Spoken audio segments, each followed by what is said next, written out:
हाय दोस्तों, स्वागत है आपका आपके अपने YouTube चैनल हिंदी मंत्र ऑनलाइन क्लासेस में। दोस्तों, आज हम हिंदी व्याकरण का महत्वपूर्ण टॉपिक पढ़ने वाले हैं, समास के बारे में। दोस्तों, यह जो टॉपिक समास है और हिंदी व्याकरण है, वह आपके सभी एग्जामों के दृष्टि से महत्वपूर्ण है।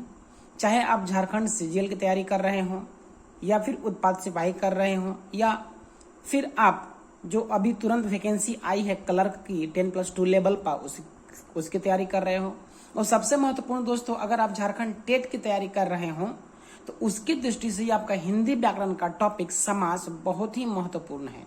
दोस्तों, अगर बीपीएससी, जेपीएससी या जेएसएससी या बीएसएससी, यहाँ तक कि यूपीएससी जो उत्तर प्रदेश के होते हैं, उत्तर प्रदेश पीएससी होते हैं वो भी, या फिर अगर राजस्थान पीएससी भी करते हैं, एमपी पीएससी भी करते हैं, उसके भी दृष्टि से यह टॉपिक अति महत्वपूर्ण है। दोस्तों, वीडियो को आप स्किप मत कीजिएगा, वरना महत्वपूर्ण टॉपिक आपसे छूट जाएंगे। दोस्तों, वीडियो शुरू करने से पहले आपसे एक आग्रह है कि अगर आप मेरे चैनल पर पहली बार आए हैं या नए हैं तो मेरे चैनल को सब्सक्राइब कर लें, बेल आइकन जरूर प्रेस कर लें, ताकि इसी तरह का बहुत सारा वीडियो और सभी प्रकार के व्याकरण का टॉपिक पर मैं जब वीडियो बनाऊं, और मैं वीडियो बना भी चुका हूं, तो उन सभी का नोटिफिकेशन सबसे पहले आपको आपके तक पहुंच जाए। दोस्तों, अगर यह वीडियो आपको अच्छा लगता है तो लाइक भी करें और दोस्तों के साथ शेयर करें।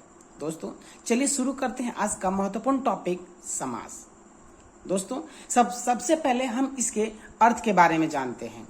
तो इसका अर्थ कहता है, समास का अर्थ होता है कि समास का शाब्दिक अर्थ है छोटा या संक्षेप। दोस्तों, समास में कहता है या तो इसका अर्थ छोटा होगा या तो संक्षेप होगा। मतलब कोई बड़ा रूप है, उसको अगर हम छोटे रूप में तब्दील कर दें, उसी को हम लोग समास कहते हैं। इसी प्रक्रिया को हम लोग समास कहते हैं।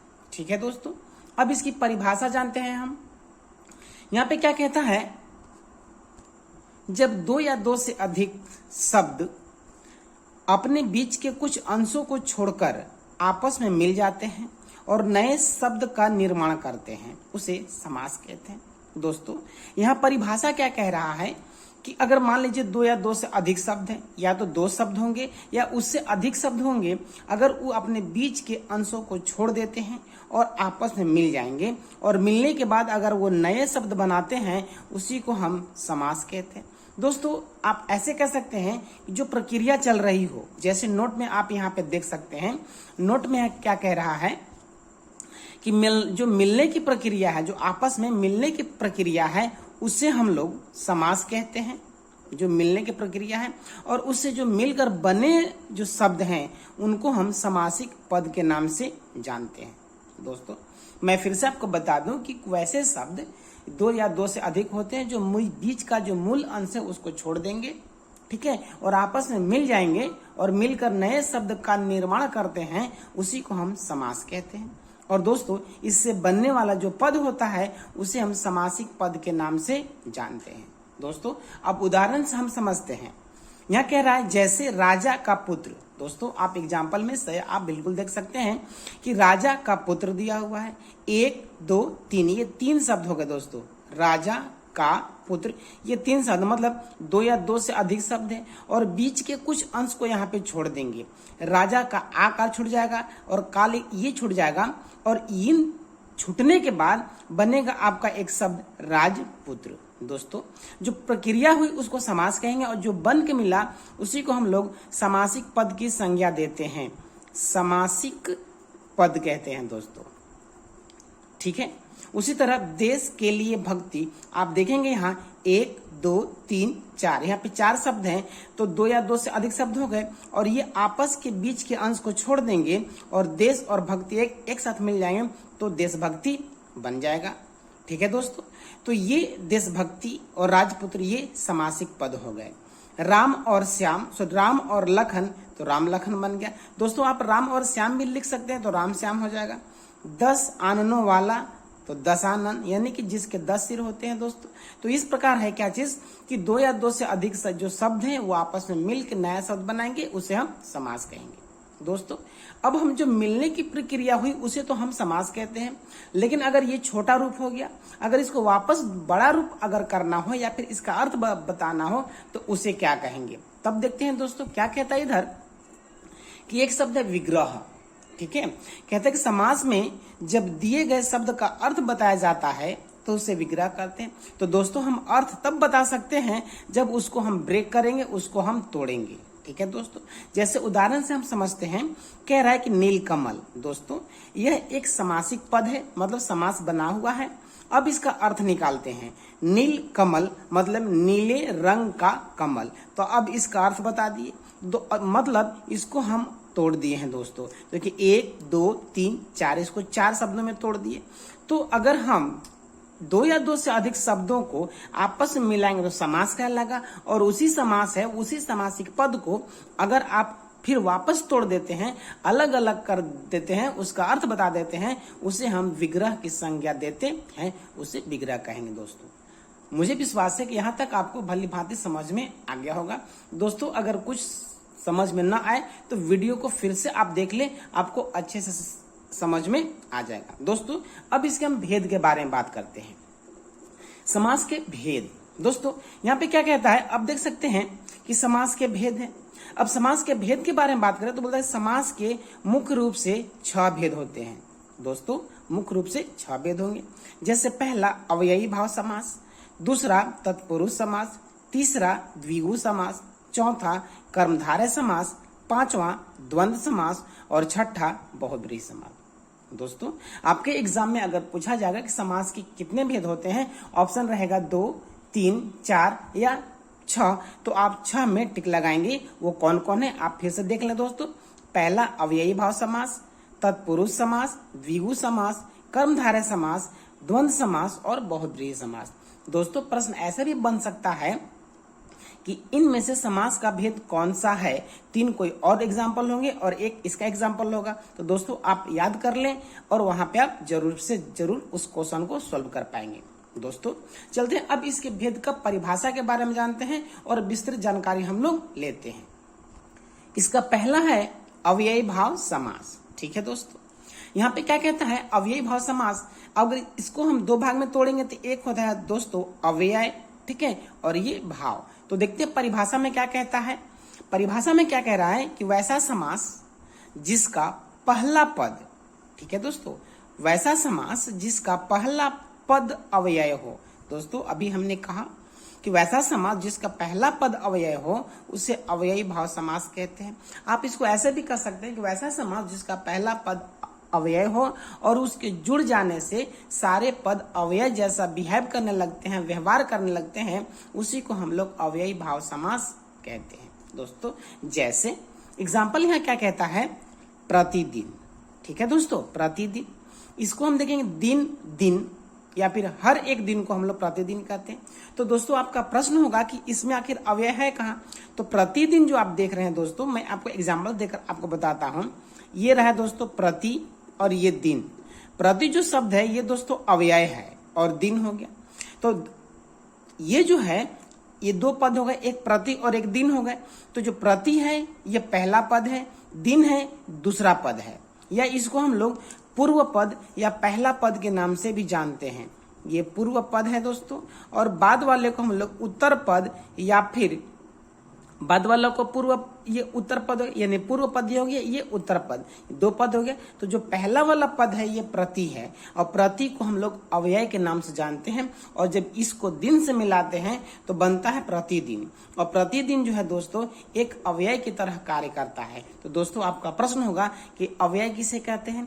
तो मैं आपकी जानकारी के लिए मैं बता दूं दोस्तों कि वैसा शब्द जिसे हम लिंग, वचन, कारक एवं काल के आधार पर आप याद कर लें, लिंग, वचन, कारक और काल के आधार पर जिस शब्द में कोई परिवर्तन नहीं कर सकते हैं उसी को आप क्या कहेंगे, अव्यय कहेंगे। ठीक है दोस्तों, तो देखेंगे यहाँ पे प्रति जो इसका पहला वर्ड है, जो पहला शब्द है वो अव्यय है।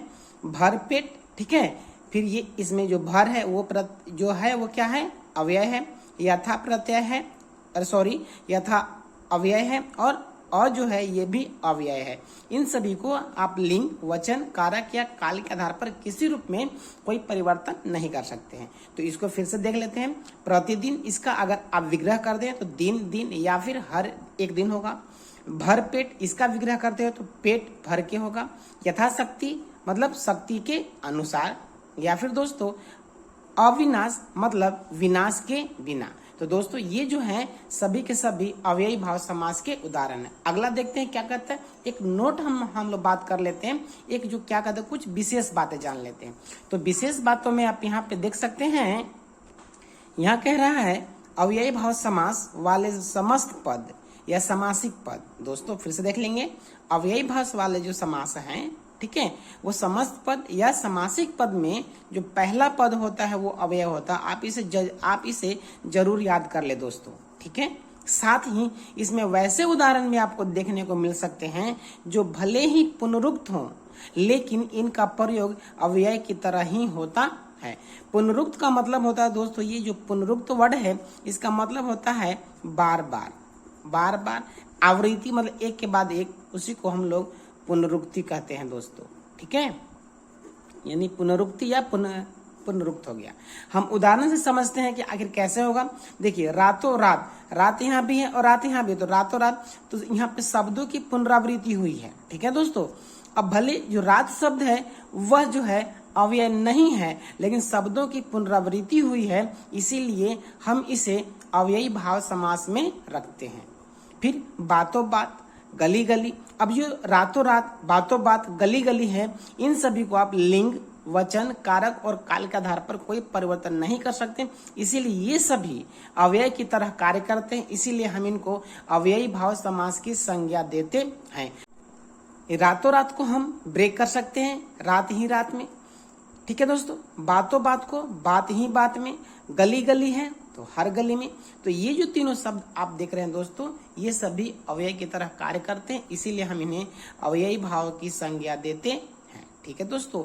एक बात आप गांठ बांध ले कि जहां शब्दों की पुनरावृत्ति होती है उसे हम अव्यय भाव समास कहते हैं। दोस्तों आगे देखते हैं। आगे कहता है कि तत्पुरुष समास। तत्पुरुष समास के बारे में अगर हम बात करें तो क्या परिभाषा क्या कहता है दोस्तों, कि वैसा समास जिसका विग्रह करने पर, वैसा समास जिसका विग्रह करने पर क्या होता है कि कारक चिन्ह प्राप्त होते हैं। दोस्तों आप याद कर लें कि वैसा समास जिसका अगर आप विग्रह करते हैं तो अगर कारक चिन्ह में आप मिलते हैं उसे हम तत्पुरुष समास कहते हैं।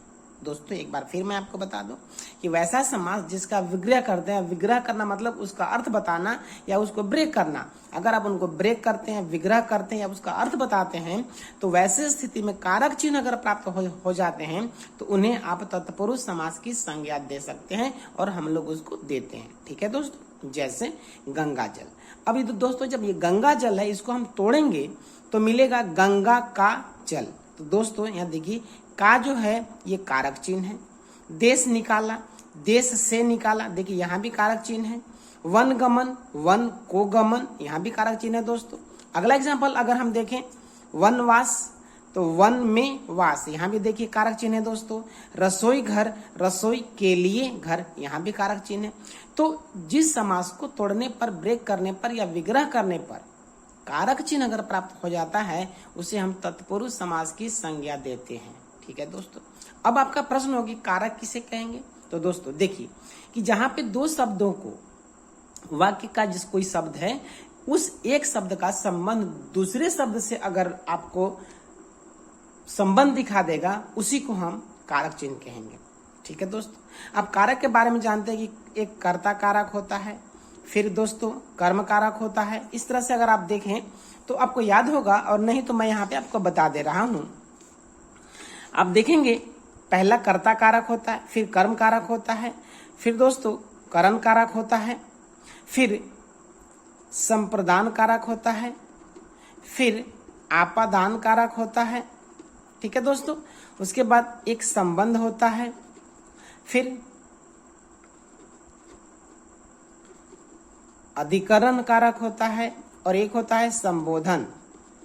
ये दोस्तों 1 2 3 4 5 6 7 8 ये 8 कारक होते हैं, जिसमें पहला और आखिरी को तत्पुरुष समास में नहीं रखते हैं। ठीक है दोस्तों, इसका चिन्ह होता है कर्म को, ये करण से, अपदान को या के लिए, ठीक है, अपदान यहाँ भी से, संबंध का, के और की।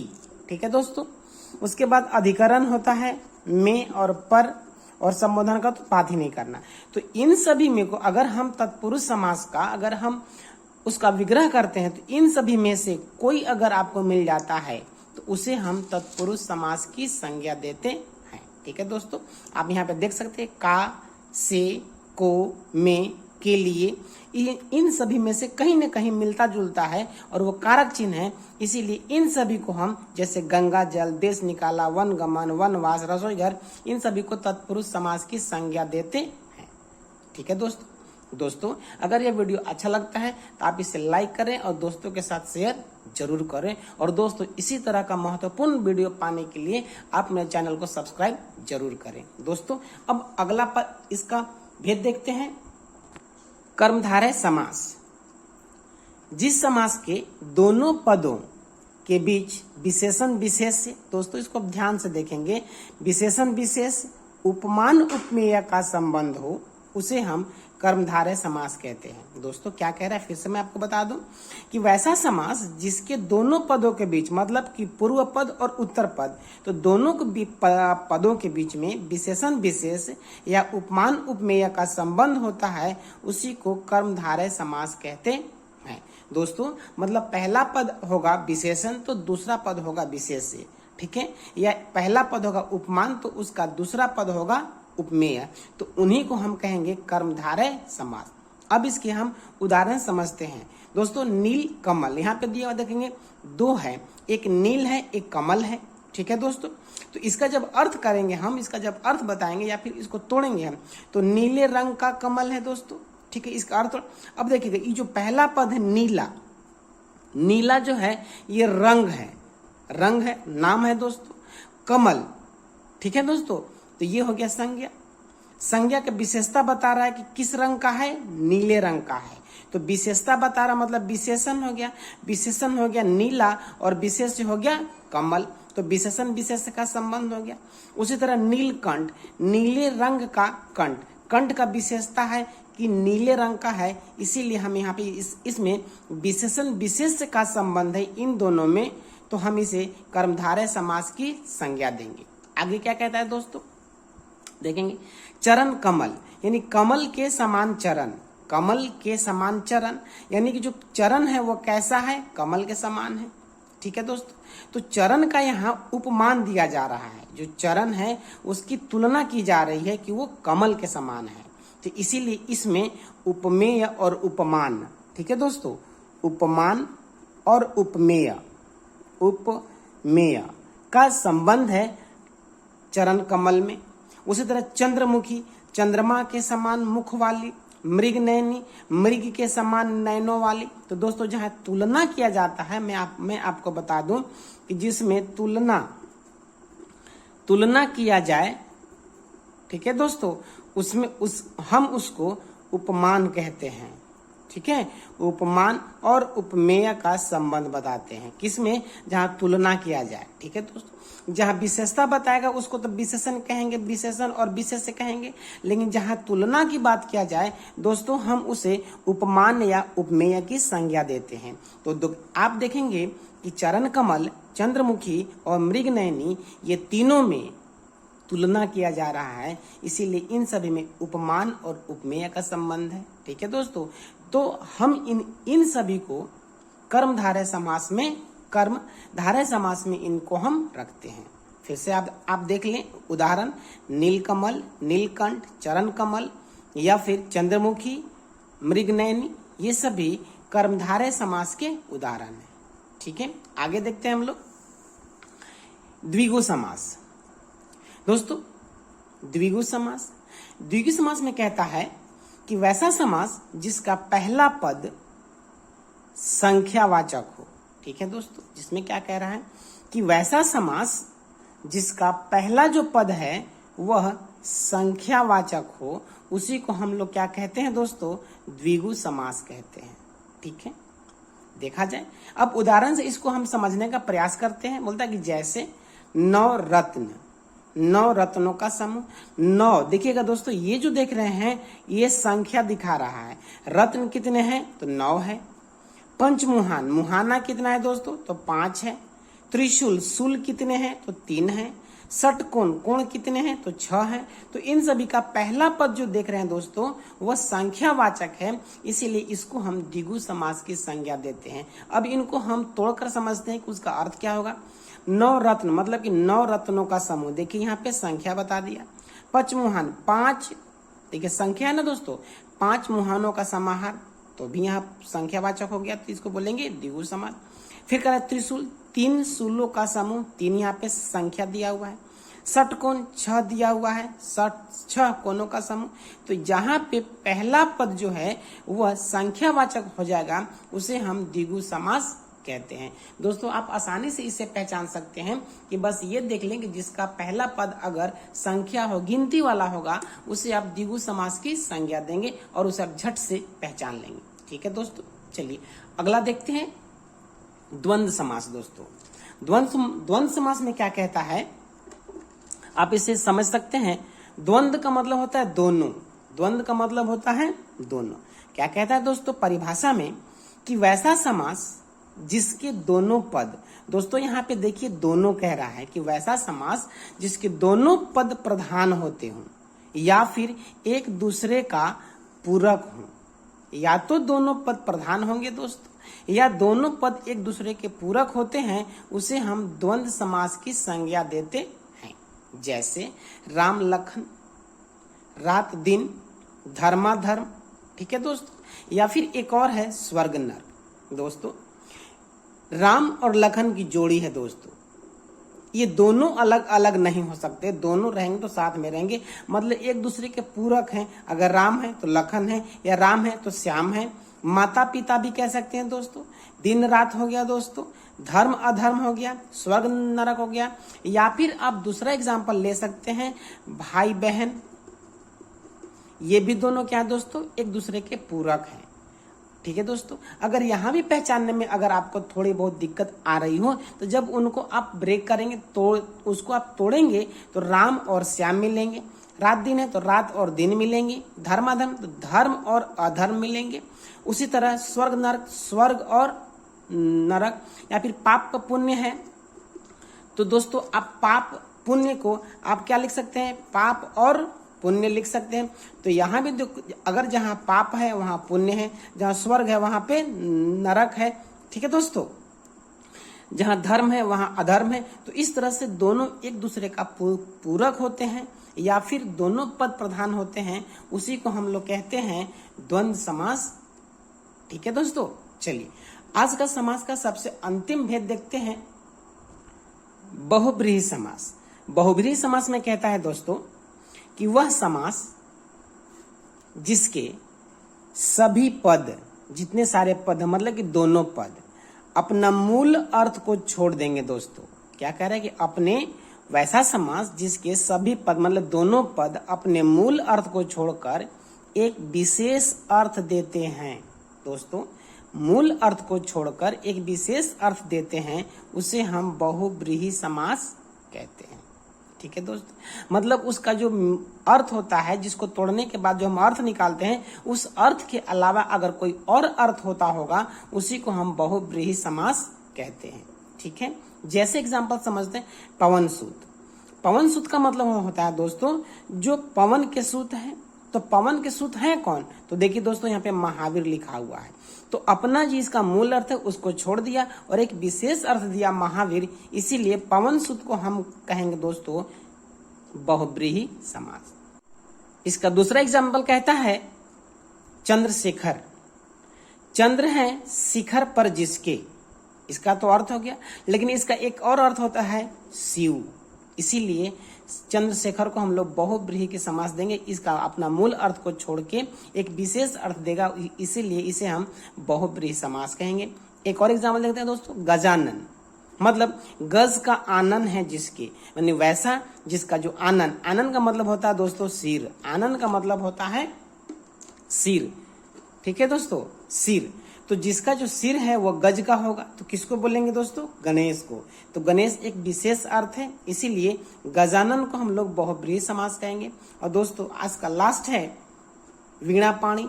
वीणा है पानी में जिसकी, यानी कि जो पानी का मतलब दोस्तों हाथ होता है, ठीक है दोस्तों। तो जिसके हाथों में वीणा है, इसका अर्थ हुआ, लेकिन इसका एक विशेष अर्थ हुआ सरस्वती, ठीक है दोस्तों। सरस्वती एक विशेष अर्थ हो गया, इसीलिए वीणा पाणी को हम लोग बहुब्रीहि की संज्ञा देंगे। आप गजानन, दशानन, लंबोदर, पीताम्बर, ये सभी के सभी हैं दोस्तों, एक विशेष अर्थ को रखते हैं, इसीलिए हम इन सभी को बहुब्रीहि समास की संज्ञा देते हैं। दोस्तों मुझे विश्वास है कि समास आप सभी को बहुत अच्छे से समझ में आया होगा। दोस्तों अगर कोई भी कंफ्यूजन हो या कोई भी डाउट रह जाता हो तो एक बार वीडियो फिर से आप देख लें। दोस्तों फिर भी अगर कोई डाउट अगर आपको रह जाता है तो आप मुझे कमेंट में जरूर पूछें, मैं उसका जवाब जरूर दूंगा। दोस्तों आप सभी को यह अगर वीडियो अच्छा लगता है तो इसे आप लाइक करें, शेयर करें, ठीक है दोस्तों, और इस चैनल को सब्सक्राइब जरूर करें और बेल आइकन दबाना बिल्कुल ना भूलें, ताकि सभी वीडियो का नोटिफिकेशन आपको सबसे पहले पहुंच जाए, ठीक है दोस्तों। वीडियो देखने के लिए आप सभी का बहुत बहुत धन्यवाद।